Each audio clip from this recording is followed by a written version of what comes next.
Nag-crave kayo ng sinigang tapos hindi nyo afford magbili ng isang serve. Ganito lang gagawin nyo, bili na lang kayo ng 10 pesos na sinigang powder.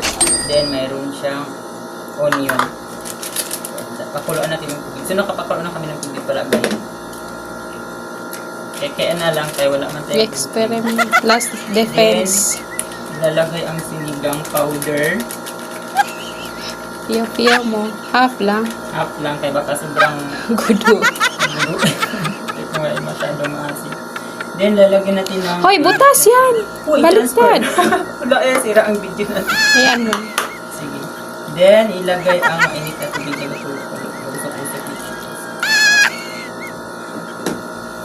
So, hindi muna natin siya agad galawin, guys. Takpan muna natin siya para walang nakakarating sa itaas. Matunaw, kom ng kalutuan. Nagsisimula sa ibaba. Kung patuloy nating pagsusumikapang abutin ang ating sariling bituin, patuloy din tayong aakyat. So, after few minutes, pwede nang kainin ang ating sinigang. So, mga tambayers. Pagdagan mo, nas ay. Sinigang. Sinigang lang. Imagine mo ng karne. Drawing na ang kanya sa sinigang. So, sinigang na powder lang muna ang meron. Oh my God, ako nag-drawing. Ilagay ang drawing na karne. Ay, edit lang rin ilagay ang karne.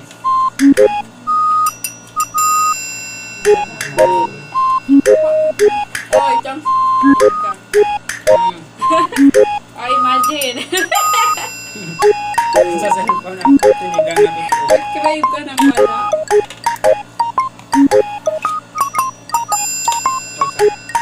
Improvise.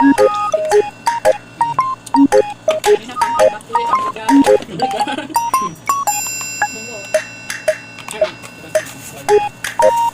Bungo.